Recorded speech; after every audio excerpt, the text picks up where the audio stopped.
Saludos a todos y bienvenidos a este primer podcast que vamos a tener en mi canal.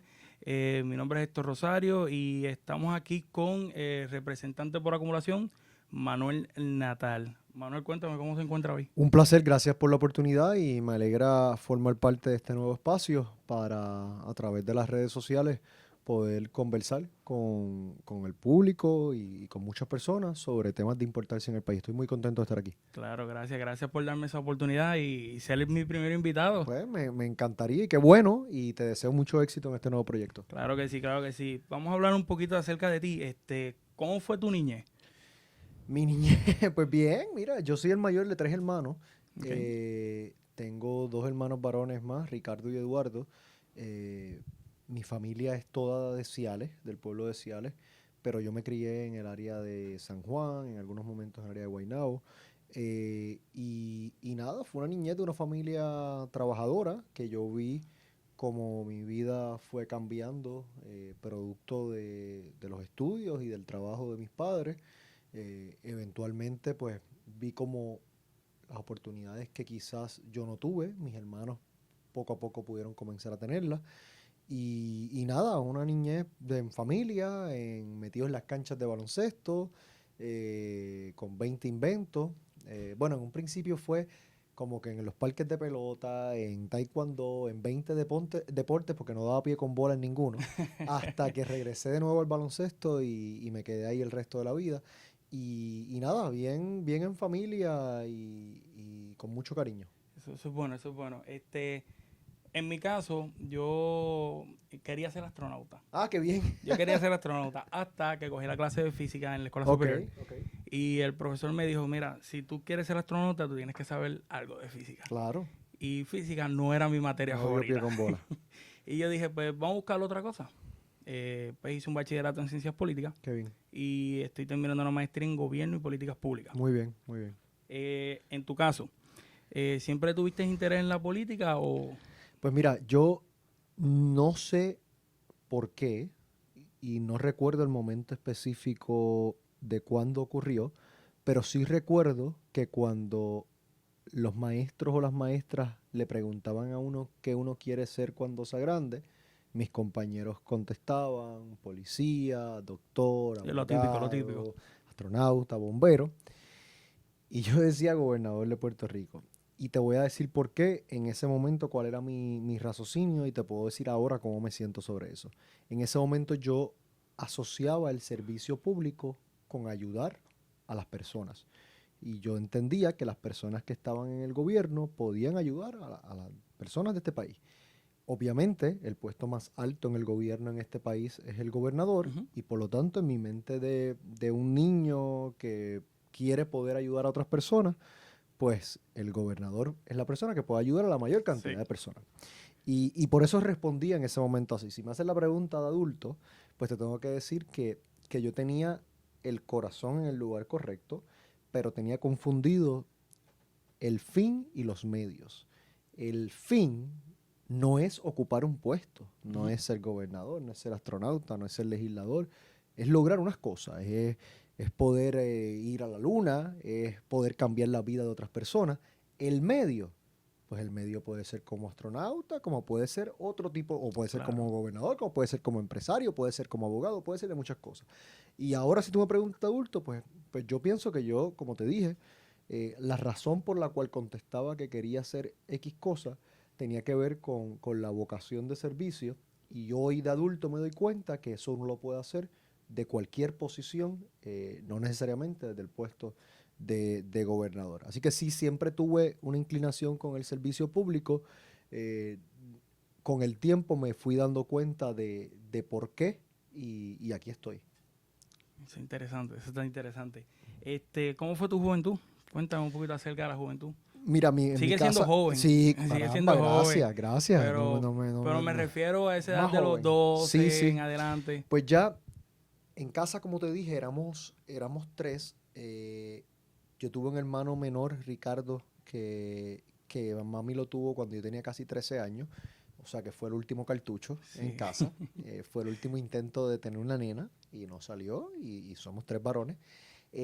Así que en esa edad de los 12, 13 años yo empecé a ejercer un rol como de una figura paterna a mi hermano pequeño, de cuidarlo, de alimentarlo, de estar ahí para él, mientras a la misma vez estaba bien involucrado en todo lo que son actividades extracurriculares en el lugar que estudié.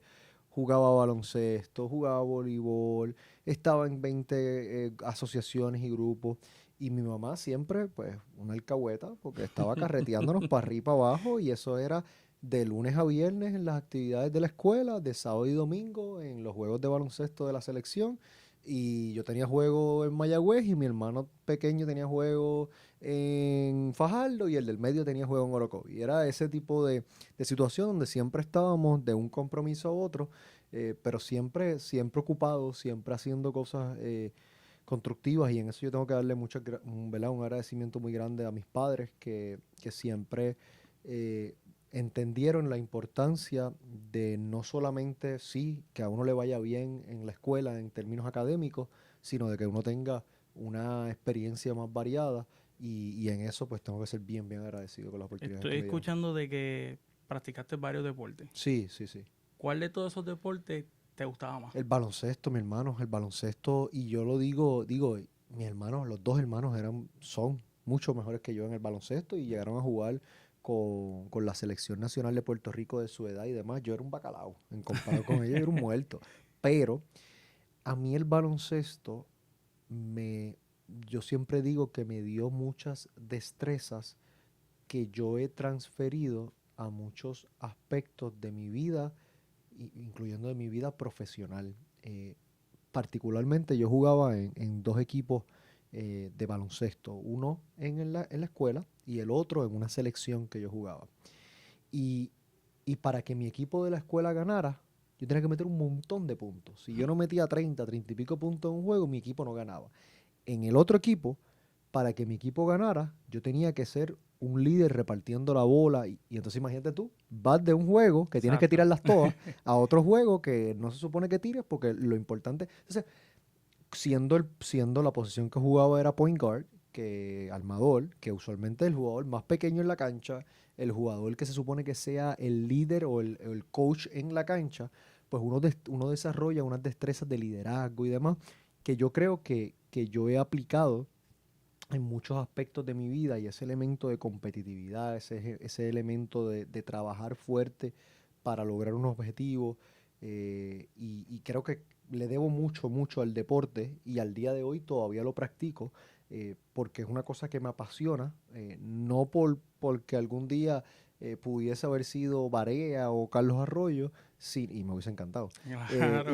Pero sino porque esas destrezas que uno desarrolla y ese compartir y ese conocer personas en la cancha, Claro. uno llega a conocer el carácter verdadero de muchas personas en la cancha, y por eso el día de hoy lo sigo haciendo. No solo Anoche eso, jugué también, estoy el, embaratado, hoy me levanté embaratado porque anoche tuve un juego que me dieron hasta por detrás de la oreja. Así que, también se crea la destreza de trabajo en equipo. claro, claro, claro. Y aquí en la legislatura se tiene que trabajar, tratar de trabajar en equipo. Eso es un reto. Ese es un reto. Nos va mejor en la cancha de baloncesto que en la legislatura con ese trabajo en equipo, porque en la cancha hay el concepto, ¿verdad?, de 5 contra 5, bueno, Ujú. 12 contra 12, pero 5 en la cancha. Y el elemento de equipo, bueno, te doy un ejemplo. Ujú. Yo estoy ahora mismo jugando en un torneo del Capitolio, y los equipos están divididos por áreas de trabajo. Mi equipo es un equipo de legisladores y personas que trabajan en oficinas de legisladores. ¿Qué quiere decir eso? Que en mi equipo está Georgie Navarro, que en mi equipo está Jesús Santa, que en mi equipo está Jesús Manuel Ortiz, que en mi equipo están personas que trabajan con legisladores del PNP. Y en la cancha somos un equipo, y por lo tanto las diferencias que podemos tener de Claro. política, ideológica o demás se dejan fuera de la cancha para poder trabajar en conjunto para lograr unos objetivos. Eso en la práctica se supone que sea lo que hagamos acá Ujú. también. Que es cierto que nosotros llegamos aquí representando una insignia en algunos momentos, otros llegan de forma independiente o lo que fuera, pero cuando llegas a esa cancha, que en este contexto es el hemiciclo de la Cámara de Representantes, se supone que ya todos representemos el mismo equipo, que es lo que sean los mejores intereses del pueblo puertorriqueño. Eso es así. Y deberíamos poder buscar más espacios comunes, más puntos de consenso para allá adentro trabajar como un equipo que en el nombre que lleva en el pecho no es PNP, PPD, PIB, Victoria Ciudadana, Independiente, sino que lo que lleva en el pecho es Puerto Rico. Retomando otra vez el área política, ¿recuerdas ese primer voto que diste? Sí, curiosamente fue en las elecciones del 2012. No fue en las elecciones del 2008 porque yo estaba estudiando en los Estados Unidos en ese momento y por distintas razones no pude votar. En las elecciones del 2012 voté y, y sí, lo recuerdo muy bien, claro que sí, claro que lo recuerdo muy bien. ¿Recuerdas por quién votaste? Sí, Si recuerdo por si quién deseas voté. contarnos. No, bueno, te puedo decir que para la gobernación voté por Alejandro García Padilla. Okay. Y viniendo de un cuatrenio de Luis Fortuño, Así. que para las causas que yo defiendo y que había representado, y en ese momento que era parte de un movimiento estudiantil en la Universidad de Puerto Rico, que fue un cuatrenio bien, bien fuerte. Y sí, en ese momento voté por Alejandro García Padilla por la candidatura a la gobernación. Recuerdo los votos que hice por candidatura también. Recuerdo haber votado por Luis Vega Ramos para el puesto de representante por acumulación y otros puestos, ¿no? O sea, ¿te sentiste bien ejerciendo tu derecho al voto? Sí, Porque hay sí. muchos jóvenes que no lo ven así. Claro, claro. Esa es una discusión que yo tengo mucho, sobre todo en estos días que estamos en el proceso de recogido de endosos para el movimiento Victoria Ciudadana. Uno de los requisitos para poder dar el endoso es estar inscrito en el registro electoral. Y son muchísimos los jóvenes y los no tan jóvenes que te dicen, yo nunca me he inscrito. Y ahí uno tiene una conversación de por qué. Y son muy válidas las respuestas. Claro. Muchas personas piensan que la participación política desde un punto de vista electoral no logra cambios reales. Son personas que no se sienten representadas por los partidos tradicionales, pero que no ven una alternativa real de cambio. Y eso, aunque es una expresión política tan válida como el votar, el no votar es una expresión política tan válida como el votar, y yo lo respeto. Y yo no soy de los que dice vota o quédate callado, porque es que aunque tú no votes, por el simple hecho de ser un ser humano, de ser un ciudadano o ciudadana que vive en este país, uno tiene unos derechos y un sinnúmero de obligaciones, y esos derechos y obligaciones no terminan el día que uno decide votar o no.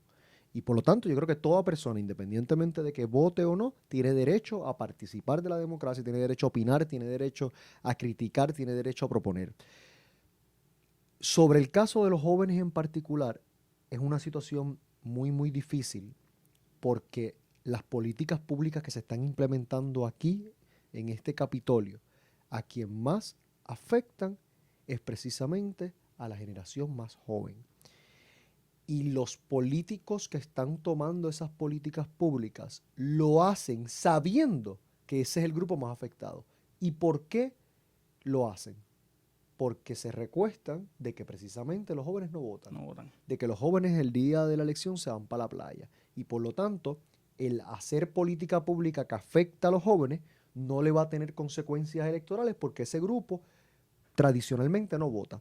Y ese es mi mensaje a la juventud en Puerto Rico, que si nosotros queremos tener un gobierno que verdaderamente nos represente, tenemos que hacernos o tenemos que tener presencia como un grupo político electoral.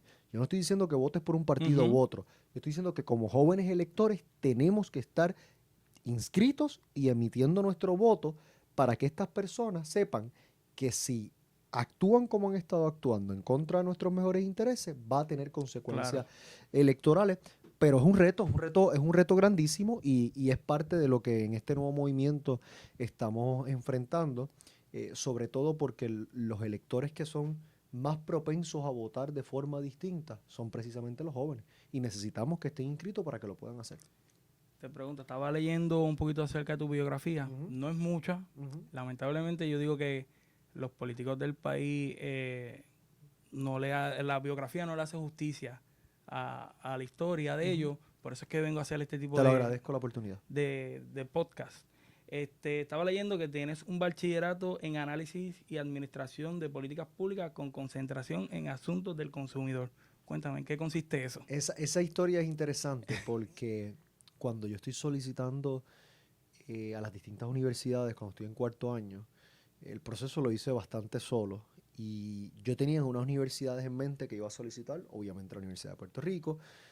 Como te dije, soy un fanático del baloncesto y sobre todo del baloncesto colegial y mi equipo favorito es el equipo de la Universidad de Florida, los Gators. Y Okay. yo decía que yo iba para allá por el simple hecho de que me gusta el equipo de baloncesto, no necesariamente por lo que iba a estudiar o demás.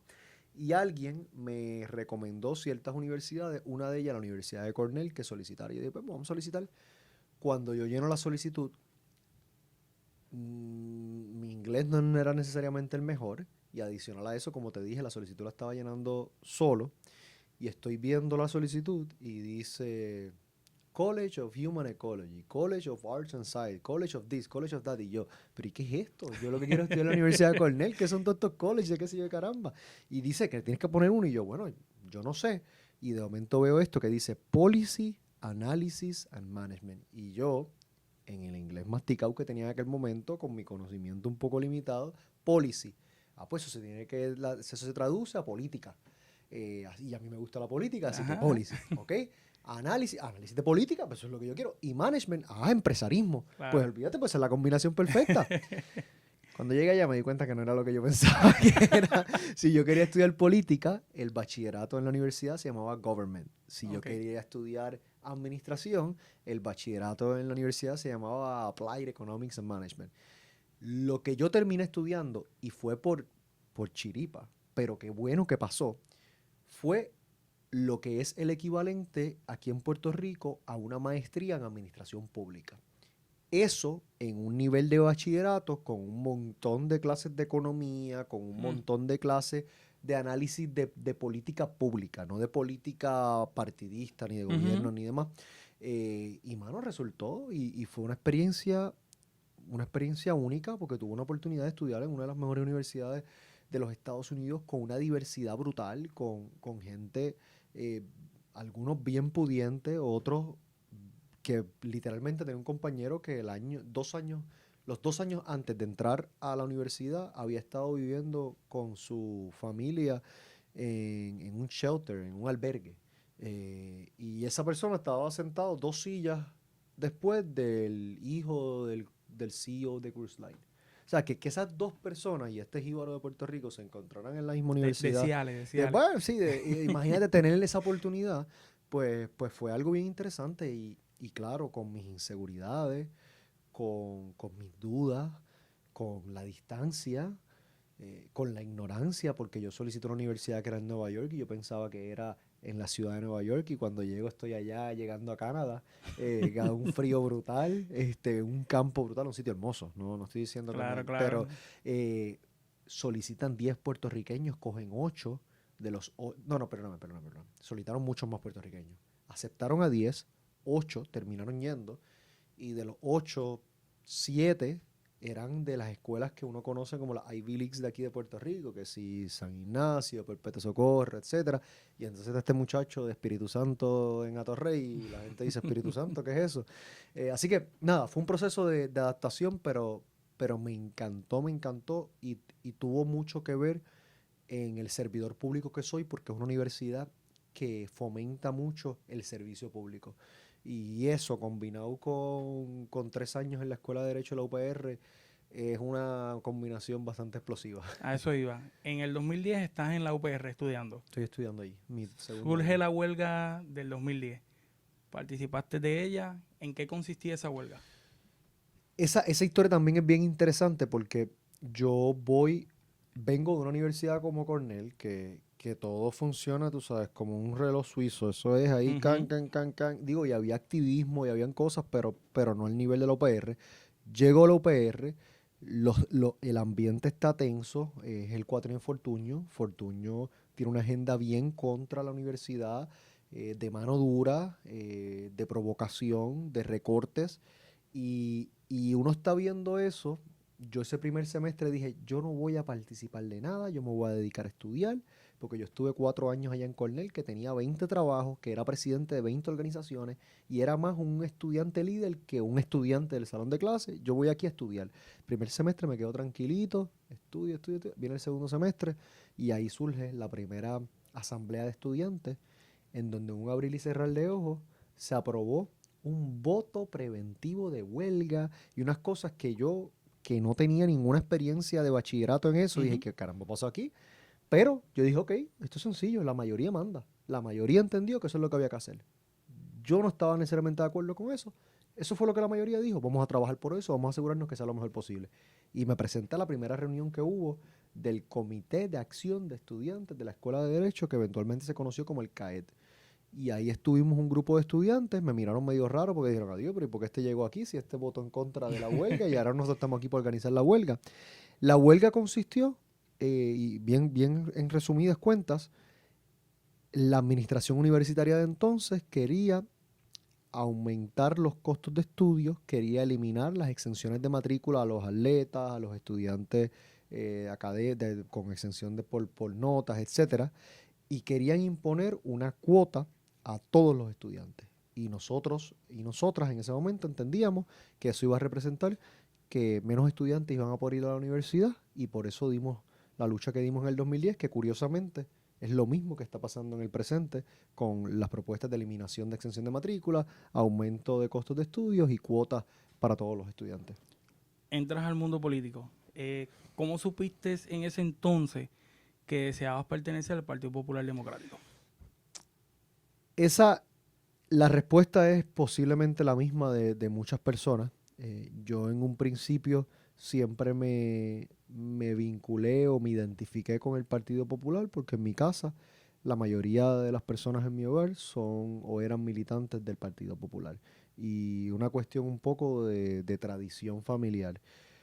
Ahora bien, yo recuerdo de niño identificarme como popular porque mi papá era un popular. Decir frases tan absurdas como lo mejor de los dos mundos, ir a la universidad, particularmente estando en Nueva York, sentarme a leer, a ver el país desde otra óptica, a ver la relación política de Puerto Rico con los Estados Unidos, regreso a Puerto Rico y ahí entonces se define mejor mi posición política en que, bueno, sí, yo soy parte del Partido Popular, pero soy parte de esta facción del partido que cree en la soberanía para Puerto Rico. Y ahí entonces empiezo a identificarme como soberanista dentro del Partido Popular, que era una corriente que ya en ese momento las voces más fuertes en el Partido Popular eran personas como Luis Vega Ramos, Carmen Yulín Cruz, Charlie Hernández, Néstor Duprey, etcétera.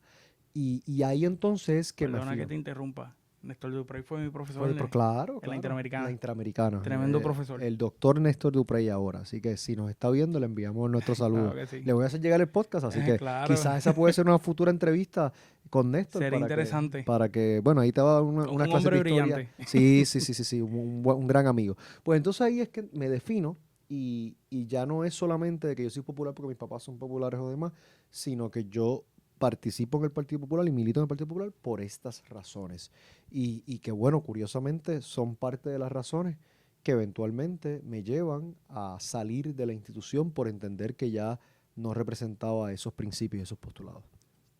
Por lo menos ya me contestaste si creías en él o la soberanía, así que ya estoy claro de que sin la duda, soberanía. Sin duda, yo creo que el Estado Libre Asociado en su momento le hizo bien a Puerto Rico en algunos elementos, en otros muy mal. En el presente es una relación insostenible y eso requiere de que hacia donde sea tengamos movimiento. Hay quien piensa que debe ser hacia la estadidad, hay otros que piensan que debe ser hacia la independencia, hay otros que piensan que debe ser hacia algún tipo de pacto de libre asociación. Lo que sea de cualquiera de esas alternativas, es mejor que lo que tenemos actualmente. La colonia no debe ser opción y obviamente pues yo como soberanista defiendo un pacto de libre asociación, pero para mí lo importante es que primero sobrepasemos el primer obstáculo, que es de ponerle fin a la colonia. Ya sobre eso hay consenso en el país. Ahora lo que falta es decidir hacia dónde nos queremos mover. Si es hacia la estadidad, si es hacia la independencia, si es hacia la libre asociación. y que lo hagamos de una forma justa para todas las partes. Volviendo un poquito hacia atrás, en el 2008 formaste parte de la Cámara de Representantes de Puerto Rico como asesor legislativo con Eso así. Charlie Hernández. En ¿En ese, qué consistía ese trabajo? Pues mira, primero fue con Luis Vega y ¿Okay? después fue con Charlie Hernández. Fue hace 10 años, mi hermano. Hace 10 años, en un verano como este, Luis Vega Ramos yo lo había conocido ya, yo me había presentado, le había dicho de lo que estaba haciendo y demás. Y yo estoy terminando mi primer año de la escuela de Derecho. Luis me llama, mira Manuel, que tengo una plaza de verano, no paga mucho, pero es una oportunidad, ¿la quieres? Y yo, claro que sí. Claro. Y fui allí. Luis Vega en ese momento era el portavoz de la minoría del Partido Popular en la Comisión de Hacienda. Y se estaba viendo en ese momento el presupuesto del país, era una comisión que estaba muy activa. Y los internados de verano son lo que el interno quiere que sea. Porque, tú sabes, el legislador está con 20 cosas, durante este periodo de tiempo estamos en fin de sesión, es un proceso bien complicado. Si tú eres de los internos que te vas a sentar en una silla y vas a esperar que el verano pase para al final cobrar un cheque, puede ser eso y no pasa nada. Si tú eres de los internos que quieres sacar lo mejor que puedas al verano y a la experiencia, pues vas a ser un presentador como yo.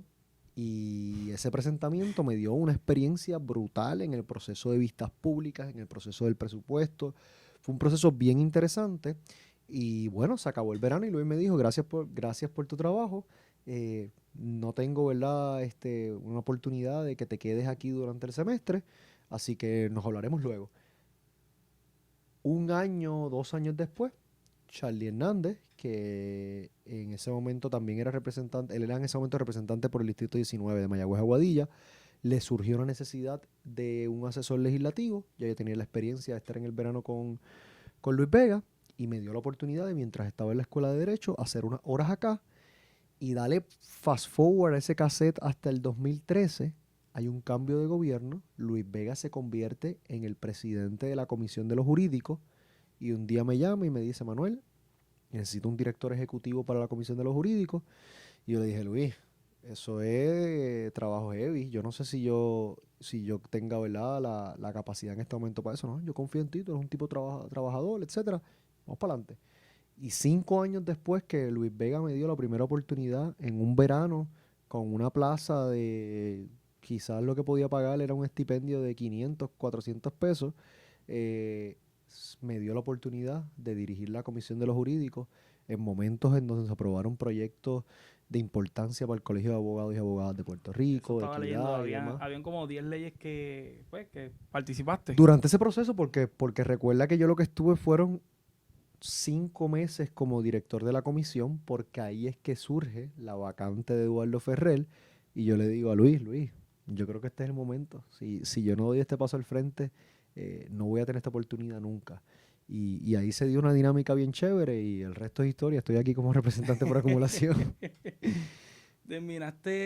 Surgió la vacante de Eduardo Ferrer. Decidiste lanzarte al puesto, al escaño. ¿Cómo fue esa primaria? Esa elección especial fue bien interesante porque yo dije, mira, aquí hay una oportunidad. Y ya yo llevaba hace un tiempo atrás empujando dentro del grupo de la Juventud Popular y demás, que nosotros necesitábamos representación en los puestos electivos y el cuatrenio anterior, durante el tiempo que yo estaba trabajando con Charlie, en ese momento salió Luisito Farinacci, que era un representante de Ponce por el Partido Popular, tuvo que renunciar a su puesto y Luisito Farinacci era el representante más joven que tenía la delegación del Partido Popular. Y ahí yo empecé una campaña fuerte dentro del grupo de los jóvenes del partido de que, caramba, ese escaño debería ir un joven. Para nosotros tener una representación ahí, al final se lo dieron a otra persona. Así que yo tenía esa espinita de que necesitaba representación de los jóvenes en estos espacios. Cuando surge la vacante, pues yo dije, caramba, aquí puede ser la oportunidad. Las personas que me querían, las personas que me apreciaban, todas me dijeron, no lo hagas. No lo hagas, ya ese puesto está decidido, ya esa vacante tiene nombre y apellido, ya para todos los efectos se decidió que va a ser tal persona. Y yo digo, pues, tú sabes, esto es una injusticia, esto no debe ser, esto es lo que está mal con el partido, la cuestión adeo, etcétera, etcétera, pero vamos a ver, decido ya mismo. Y ya yo había hecho algunas expresiones, había tenido entrevistas públicas de que lo estaba analizando, de que estoy viendo a ver. Y cuando me siento con mi mamá y le digo, mami, yo creo que no voy a correr porque esto está planchado. Ya van a hacer una elección especial, pero la realidad del caso es que ya esto está planchado. Mi mamá me dice, mi mamá es bien emotiva. Y de ahí yo también soy bien emotivo. Cuando tengo que llorar, lloro. Cuando tengo que reír, río. Y cuando tengo que gritar, grito. Y mi mamá me dice, Manuel, tú dijiste que ibas a aspirar. Si te ganan, te ganan. Pero tú tienes que ser fiel a tu palabra. Y yo, mami, es que tú no sabes de política, chica. Esto ya está planchado. Esto. No importa, Manuel. Si te ganan, te ganan.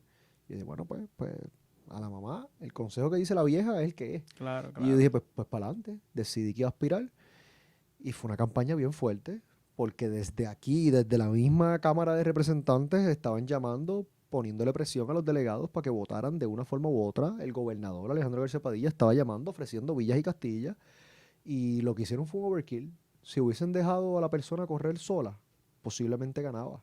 Pero como trataron de imponer la maquinaria, el electorado en ese momento respondió y logré ganar con el 54% de los votos en una elección que se supone que no ganara, porque es la elección con el Consejo General, que es el grupo más cercano a la maquinaria del partido, y entre 5 candidatos sacar el 54% de los votos, pues fue un mensaje muy claro de la base del partido, sobre todo el entonces gobernador y presidente, de que ya los tiempos de la maquinaria se habían acabado y lamentablemente para la institución, ese presidente y gobernador no supo entender el mensaje. Pasa el 2013. Llega el nuevo cuatrenio, 2016, y llegan las elecciones. ¿Cómo fueron esas elecciones? ¿Qué anécdota me puedes contar de las elecciones? Algo gracioso que te haya Bueno, pasado. chacho, pasaron muchas cosas porque recuerda que para llegar a la elección general yo tuve que pasar por un proceso primarista fuerte.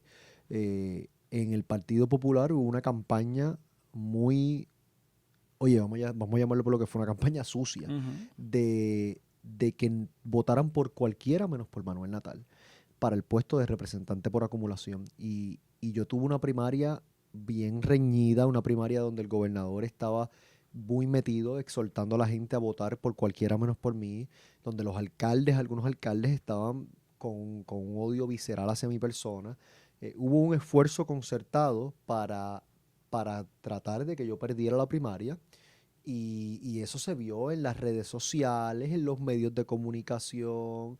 Fue un proceso bien duro. Y yo sabía que yo iba a una campaña dura y yo estaba tranquilo por eso, porque yo me sentía tranquilo con todas las decisiones que había tomado desde el día que juramenté como legislador.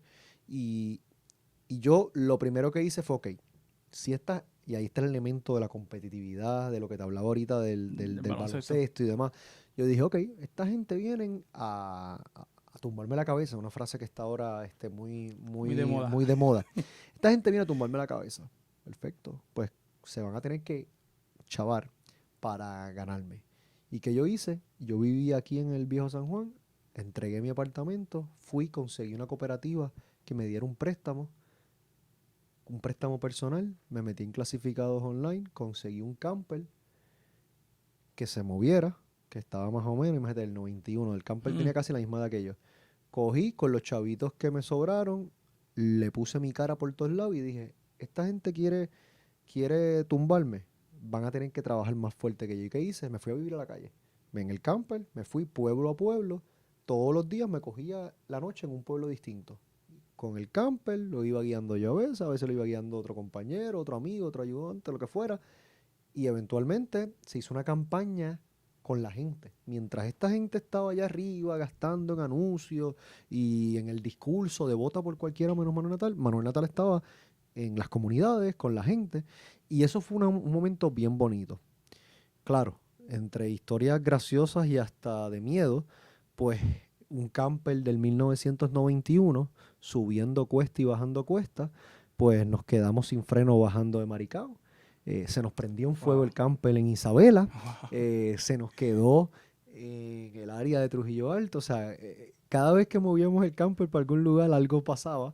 pero era parte de la experiencia y fue un momento bien, bien bonito. Ahí yo me di cuenta que, que habían como dos mundos. El mundo de la burbuja del Partido Popular, y no solamente del Partido Popular, sino de la gente más cercana a los políticos en el Partido Popular, lo que le llaman el corazón del rollo, y el resto del país. Yo veía en ese corazón del rollo un rechazo tan grande hacia mi figura, y en el resto del país veía una validación del trabajo que estábamos haciendo. Historia larga corta, llego sexto en la primaria, que es el último puesto que entra. Voy a un recuento, porque la ventaja entre el sexto y el séptimo era bastante corta, que eran como 3.000 votos. Voy a un recuento, así que tengo que gastar un montón de recursos en el proceso de recuento. Gano el recuento, voy a la elección general y lo recuerdo como hoy. A 2 semanas de las elecciones me llama el director de campaña de David Bernier, el licenciado Ferdinand Mercado. Estamos preocupados con tu campaña.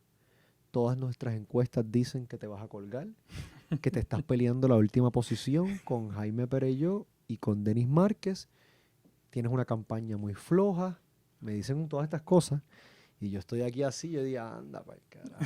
Tú sabes, 2 semanas de elecciones, me chaveo con una pela. Estos tipos, porque estos tipos son los que saben, tienen encuestas que yo no he visto, no me enseñaron nunca las encuestas. Y me están diciendo que yo estoy muerto por la pechuga. Y después, a lo hecho pecho, yo asumí las posiciones que asumí, he trabajado fuerte, he hecho una campaña en la calle, he estado todos los días para arriba y para abajo.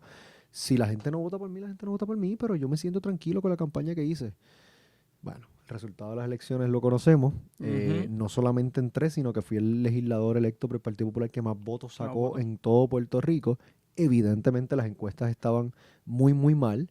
Y había, como te dije, eso confirmó que había como dos corrientes. Lo que estaba pasando en el corazón del rollo del Partido Popular y lo que estaba pasando en el resto del país. Y el resto del país iba a un ritmo y en una dirección completamente distinta a la que iba el corazón del rollo del partido. ¿Te separas del Partido Popular? ¿Fue una decisión fácil? No fue una decisión fácil. No fue una decisión fácil, pero tampoco fue una decisión en la cual tuve que detenerme demasiado. Porque para mí fue tan obvio lo que tenía que hacer y la decisión que tenía que tomar. La decisión no era si permanecía en el Partido Popular o no. La decisión era si yo iba a ser fiel a los principios y a la integridad y a la honestidad que yo creía, o si iba a ceder y iba a mirar hacia el otro lado mientras algo que estaba pasando mal, que estaba pasando, estaba ocurriendo. Y así que yo recuerdo cuando yo tomé la decisión, te lo puedo decirlo así tan al nivel de detalle.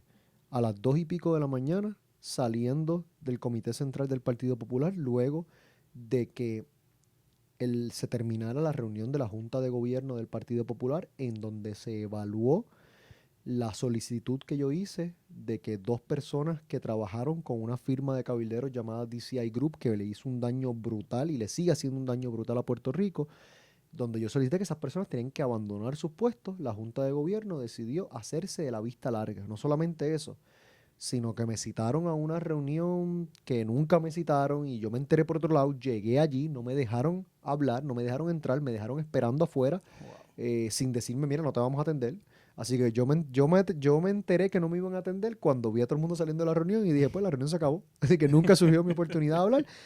Cuando yo le pregunto a una persona que estuvo en la reunión qué pasó y contaron lo que pasó, yo dije, bueno, pues ya. Tan pronto me monté en mi carro y guiaba, en ese momento yo vivía en Caimito, y guiaba hacia mi casa en Caimito, ya yo tomé la decisión. Cuando yo llegué a casa, yo sabía cuál era la decisión. Y dije, ¿cómo yo voy a continuar en un partido que en un evento tan claro de conflictos de intereses no hace nada? Si yo permanezco ahí, yo me convierto en parte de ese oportunismo y yo no puedo hacer eso. Y se acabó. Y desde ese día que tomé la decisión, me he sentido siempre tan tranquilo con esa decisión, porque es una decisión de principios y esa no hay forma de dudarla. Surge el nuevo movimiento Victoria Ciudadana, y te unes a ellos. Sí, la realidad es que que soy parte de las conversaciones desde un comienzo que dieron paso eventualmente a la creación de Victoria Ciudadana. Cuando yo salgo del Partido Popular, lo hago pensando que obviamente yo no voy a guindar los guantes, yo voy a seguir dando la lucha. Claro, tengo que tomar una decisión. ¿Desde qué espacio voy a dar esa lucha? Si lo voy a hacer de forma independiente o si lo voy a hacer de una forma colectiva. Yo apuesto a las soluciones colectivas. Yo creo que una persona sola puede lograr ciertas cosas, pero para mover la aguja con la urgencia que amerita, para tener las necesidades tan apremiantes que tiene el país, no es suficiente una persona sola. Tiene que ser un proyecto colectivo. Y por eso fue que descarté la posibilidad de correr de forma independiente y dije, no, yo voy a invertir mi capital político, mis tiempos, mi energía en la construcción de un movimiento que nos permita lograr un control político que en primera instancia podamos resistir todo lo que nos está viendo para encima y más adelante podamos lograr adelantar y aprobar una agenda verdadera de país. Y ahí entonces pues es que surge lo de Victoria Ciudadana. Yo tengo un pensamiento sobre el movimiento. Ok. Y lo quería compartir contigo. Perfecto. Yo creo que si no se les da la oportunidad en este cuatrenio, como partido, tienen la oportunidad eventualmente de llegar a ser el nuevo partido bipartita del país. Y es mi humilde opinión. Por el hecho de que los electores en su mayoría son personas adultas, son personas envejecientes. Esos envejecientes van a un momento a partir de este plano terrenal. Claro. Y el Partido Popular podría desaparecer. Por el hecho, y ahí podemos coincidir, de que su base de partido es de personas envejecientes. Son muy pocos los jóvenes. Por eso estabas ahí en ese partido representando a la juventud. Claro. Pero este movimiento Victoria Ciudadana atrae mucho a los jóvenes. Eso es cierto. Y el Partido Nuevo Progresista también. Cierto. Incluso al Partido Nuevo Progresista también atrae esta generación como la de mi mamá, como la de mi papá, que son una generación que todavía tienen ese apego porque papá y mamá eran partido PNP o Popular. Pero sí, veo en un futuro, veo en un futuro el hecho de que el Partido Popular podría desaparecer y el movimiento Victoria Ciudadana entrar en ese campo. Mira, lo que yo concurro con gran parte de tu análisis. Yo lo veo de esta forma. El Partido Popular y el Partido Nuevo Progresista, ambos están muy deteriorados. Electoralmente sus bases están muy, muy deterioradas. Claro, el Partido Popular, esa base se está reduciendo a un paso más acelerado que la del PNP. Una posible explicación, ya tú la mencionaste, que tiene que ver con el perfil de ese electorado, que en el Partido Popular hay un entendido que son unos electores de mayor edad, en el PNP un poco menos, y por ley de vida, pues la gente se está muriendo. Perfecto. Pero el Partido Nuevo Progresista también ha perdido muchos electores en tiempos recientes, incluyendo personas que hoy en día tú los ves en la calle y te dicen yo soy estadista, pero no soy PNP, porque no se sienten representados por lo que ha hecho esa institución cuando ha llegado al poder. Ante esa erosión de esos dos partidos principales, es inevitable que surjan alternativas distintas. Yo lo que sí aclararía es que Victoria Ciudadana no es una alternativa al Partido Popular exclusivamente. Victoria Ciudadana es una alternativa a los partidos que han representado las políticas neoliberales, las políticas de austeridad, las políticas de enriquecer a unos pocos mientras se sacrifica al resto del pueblo. Surgirán otros movimientos posiblemente que busquen ser alternativas al Partido Popular por un lado o alternativas al PNP por otro e inclusive alternativas al Partido Independentista. Victoria Ciudadana se piensa como una gran alianza de personas que desde el punto de vista de la opción de estatus que favorecen, algunos pueden favorecer la independencia, otros la libre asociación, otros inclusive la estadidad, pero todos tienen una visión de gobierno limpio, de derechos de los trabajadores y las trabajadoras, de conquistas sociales, de descolonización de Puerto Rico, y por eso nos encontramos en un mismo espacio. Ocurriendo eso, es inevitable que Victoria Ciudadana, de no prevalecer en las próximas elecciones, va a salir como la segunda fuerza política de este país, con miras a en una próxima elección convertirse en la primera fuerza política de este país. Cuando eso ocurra, el Partido Nuevo Progresista y personas que tradicionalmente han votado por el Partido Nuevo Progresista van a buscar una alternativa nueva, y podrían crear su propia institución y demás. Y ahí está la historia. Esas conversaciones con Néstor Duprey serían excelentes tenerlas. Tú fuiste su estudiante, Sí. pero ver lo que pasó en el 68 y un poco antes con el Partido Estadista Republicano y eventualmente el PNP, ver lo que pasó con el Partido Popular y, y el surgimiento de parte del Partido Liberal, y cómo se manejaron esos temas. La historia está ahí no para repetirla, sino para aprender de ella, para utilizarla como referente. Y en este caso, todos los elementos están para que tengamos uno de esos puntos de cambio en la política puertorriqueña. Y yo creo que Victoria Ciudadana va a jugar un papel importante en ese cambio. Una última cosa sobre ese tema, y perdona que me extienda tanto, pero No, no te preocupes. yo no aspiro a ir de un sistema bipartita del Partido Popular y el PNP a un sistema bipartita de Victoria Ciudadana y el PNP, o Victoria Ciudadana o el PPD, o Victoria Ciudadana y otro. Yo no creo que eso es saludable para la democracia, incluyendo si fuera el partido en el que uno milita. Yo creo que los movimientos políticos deben representar la pluralidad de la sociedad. Y yo creo que es saludable para la sociedad de que no haya un movimiento político que tenga el control absoluto y que lo que se requiera para gobernar sea la búsqueda de consenso. Con eso a lo que me refiero es que yo no quisiera un gobierno donde, ¿verdad? Victoria Ciudadana es el gobierno de mayoría y se intercambia el poder 4 años con el PNP y vuelve. Eso no es saludable. Yo quisiera un gobierno donde, como el de España, para gobernar tengas que lograr unos consensos como los que provoca el sistema en España y en otros lugares. Para eso hay que hacer unos cambios de reforma electoral y política grandísimos, pero hacia eso debemos movernos. Aquí en la Cámara de Representantes hay 51 miembros. El PNP tiene 34 de esos puestos. Para aprobar cualquier proyecto necesitan 26 votos.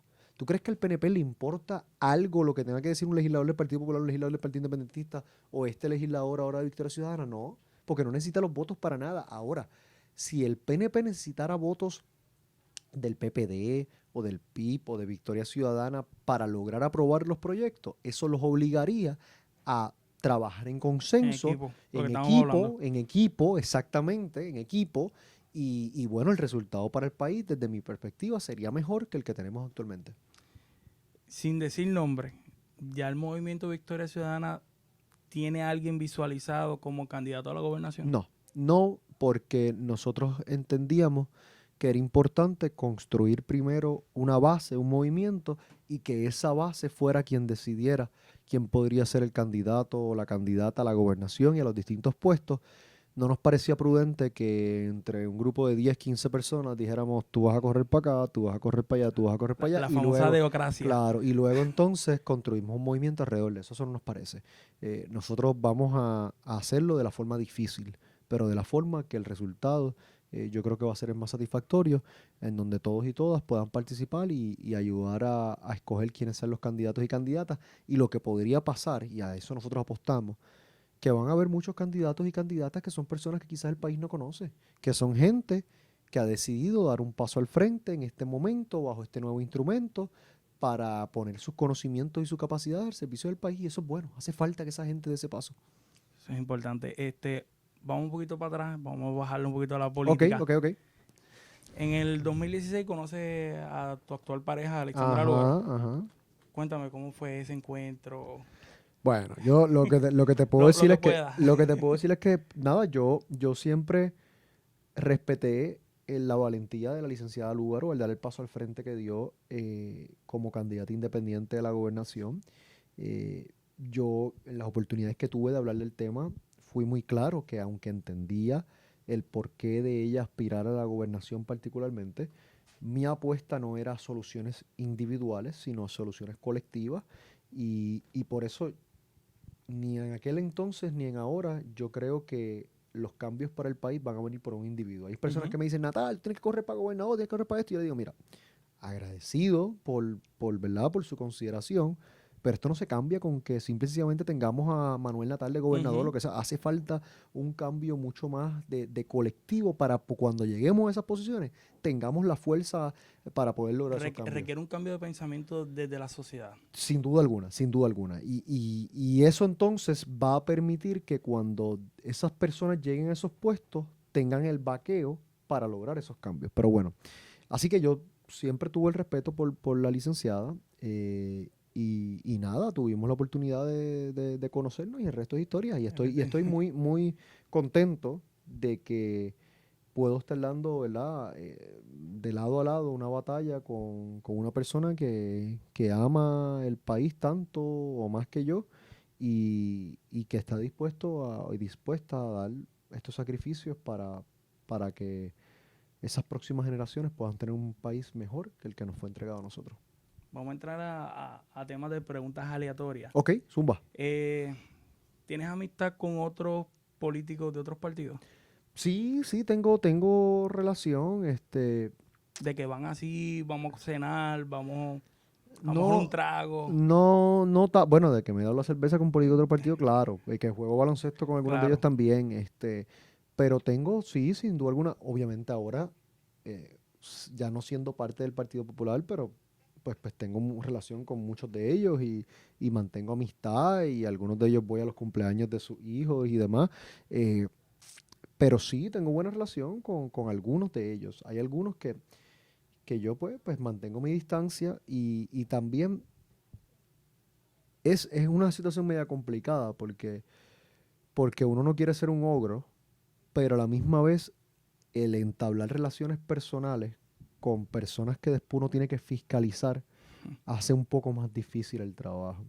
Y, y yo pues trato de con las personas que tengo una mayor cordialidad, son personas que yo sé que son personas íntegras, que son personas rectas, que yo nunca me voy a ver en la difícil posición de luego de haber tenido, desarrollado esa relación personal, tener que pararme en ese hemiciclo y hablar en contra de esa persona. Porque, porque si eso pasa, yo tengo que hacer lo que el pueblo de Puerto Rico me escogió para hacer, que es que cuando tenga que denunciar a alguien, sea la persona que sea, lo tengo que hacer. Y en ese sentido, por eso yo soy bien cuidadoso en cuanto a las relaciones interpersonales con otros compañeros y compañeras de la legislatura, pero puedo decir que literalmente en todos los partidos, y incluyendo también con el senador independiente Vargas Vidot, tengo buena relación y tengo buena comunicación. Supongamos que esto fuera Estado. ¿Ok? Eh, ¿Serías demócrata, republicano o elegiría otro partido? Buena pregunta. Yo no sé, honestamente, ¿verdad? ¿Qué yo haría si Puerto Rico se convirtiera en un estado? Yo tuve la oportunidad, como te dije, de vivir 4 años en los Estados Unidos y, y la situación en los Estados Unidos para los hispanos, para los latinos, para las minorías es una situación bien, bien difícil. Eh, Tú me ves así, yo soy para todos los efectos un blanquito Ujú. y, y las cosas que me dijeron estando en Nueva York, en una de las universidades, se supone que de mayor capacidad y demás del mundo, y la cantidad de discrimen que uno recibe cada vez que lo ven hablando español o que se enteran que uno es de X o Y lugar. Yo no sé, ni siquiera en términos políticos, pero en todos los sentidos, yo no sé qué yo haría si Puerto Rico se convirtiera en un estado. Yo no sé si yo permanecería, no sé si me iría a otro lugar, no sé si trataría de continuar luchando por otras cosas. La verdad es que no sé. No sabría qué decirte. Lo que sí te digo es que no me identifico en la actualidad ni con el Partido Demócrata ni con el Partido Republicano. Sí he participado de procesos en particulares a manera de excepción con el caso particular de Bernie Sanders, que es una figura que yo creo que ha ayudado muchísimo a Puerto Rico, sobre todo en cuanto al tema de la deuda y demás, pero no me identifico con ninguno de los dos partidos a nivel nacional de los Estados Unidos. En todo caso, me identifico con otros movimientos que han surgido a nivel de estados y demás, como el Working Families Party de Nueva York y otros movimientos en otros lugares de los Estados Unidos. Sin contar el movimiento Victoria Ciudadana, de los otros tres partidos, mencióname un político o persona de la historia que haya participado en esos partidos que admire mucho. Rayo. De la historia, wow. Mira, del Partido Popular te puedo decir que hay dos personas que pude conocer y en vida y que admiro muchísimo. Ambos salieron del Partido Popular. Uno es el licenciado Luis F. Camacho, quien fue el primer presidente de la Juventud Popular Nacional y fue el primer representante de los jóvenes en la Cámara de Representantes como representante por acumulación. Wow. Y Luis F. Terminó yéndose del Partido Popular en esa elección del 68, se fue con don Sánchez Vilella. El otro fue el licenciado Carlos Acevedo Lazzarini, quien también entró a los 27 años, más o menos la misma edad que yo, como representante por acumulación y eventualmente terminó saliendo del Partido Popular. La otra persona que me hubiese encantado también conocer y que te puedo decir que admiro es obviamente al exgobernador Sánchez Vilella, que me parece que era un servidor público muy, muy honesto, íntegro y demás. Obviamente, estoy hablando del Partido Popular primero. En cuanto al Partido Popular, pues me hubiese encantado también, obviamente, conocer a Muñoz Marín y tener unos intercambios interesantes, pero bueno, ahí lo dejo. Tuve de profesor se me fue el nombre de él ahora mismo. ¿Qué familia de Muñoz? No, del Partido Popular. Fer- Es de los últimos, le llaman el último de los mexicanos. Porque lleva años, él fue profesor, No es Héctor Luis José Arce. Arsenio. José Arsenio Torres. José Sí, Arsenio. lo conozco y he tenido conversaciones con él. Es una persona interesante, con mucho conocimiento. Y él me hablaba mucho de Luis Muñoz Marín. Sí, claro, pues José Arsenio estuvo ahí y fue uno también de los que se fue con Sánchez Vilella. Si la memoria no me falla, fue el candidato me parece que pudo haber sido comisionado residente en algún momento del Partido del Sol. De otros partidos, pues, de personas que admire, pues en cuanto al Partido Independentista le tengo mucho aprecio al senador Juan Dalmau. Es una persona ¿verdad? Que distingo muchísimo. Y del Partido Nuevo Progresista, vamos a pensar a alguien del Partido Nuevo Progresista. Mira, yo respeto muchísimo al alcalde Betito Márquez. Me parece que fue una persona íntegra como representante y que ha dado unas luchas importantes dentro de esa colectividad y al cual ¿verdad? Le tengo respeto. De figuras del pasado, en este momento pues no se me ocurre alguien en específico, pero siempre hay figuras interesantes dentro de todo movimiento que aunque uno no esté de acuerdo con todo lo que hayan hecho, el uno decir que pues las observa y aquellas cosas que se hacen bien pues las busca emular, pues claro que sí. ¿Alguna persona que admires a nivel internacional dentro del campo político? Dentro del campo político. Tengo de personas más recientes, ¿verdad? Que he estado pendiente de su ejecutoria. Obviamente el expresidente de Uruguay, Pepe Mujica, es una persona que es un referente. Muy Yo bueno. estuve muy pendiente también de la presidencia de Rafael Correa en el Ecuador, sobre todo con todo el tema de la deuda pública y de la inversión en la educación, del combatir la desigualdad y la inequidad. Es una persona que estoy muy pendiente. Te menciono ahorita al senador Bernie Sanders porque me parece que es una persona que ha sido tan y tan consistente con sus posiciones desde los momentos en que eran unas posiciones que tan y tan minoritarias y en el presente se han convertido en la posición de la mayoría y eso no pasa por obra y gracia del Espíritu Santo, eso pasa gracias a imprescindibles como Bernie Sanders que están toda la vida luchando por algo hasta que eventualmente se torna en una opinión mayoritaria y en ese sentido pues respeto mucho esa lucha que él ha dado. Como última pregunta, ¿qué le recomendarías a cualquier persona que desea aspirar a la política? Que hace falta personas que tengan un compromiso con el país por encima de cualquier cosa, que sean personas íntegras, que sean personas honestas, que sean personas que estén dispuestos a no llegar. Y me explico. Cuando uno llega aquí a los 27 años, en condiciones bien poco probables, empiezan a uno a ofrecerle villas y castillas. Y si tú haces esto o haces lo otro, puedes ser el próximo gobernador o el próximo presidente de la Cámara. Y empiezan a poco tratar de comprarte, tratar de hacerte dependiente al sistema actual. Y si uno se entrega a eso pensando en que, bueno, yo me voy a hacer de la vista larga porque si juego las cartas bien, el cuatrienio que viene puedo ser presidente de la Cámara. Y si la juego bien, el cuatrienio después puedo ser alcalde de San Juan. Y si la juego bien, el cuatrienio después puedo ser gobernador. Y entonces, cuando llegue a gobernador, voy a hacer los cambios que hace falta hacer. Usted en ese camino se convirtió en todo lo que salió a cambiar. Hace falta personas que estén dispuestas a no llegar a las posiciones, pero que en el tiempo en que estén en ellas, hagan las cosas conforme a lo que entiendan que es mejor, conforme a lo que son sus principios. Y en mi caso, cuando yo juramenté un 19 de agosto del 2013, yo tomé una decisión ese mismo día.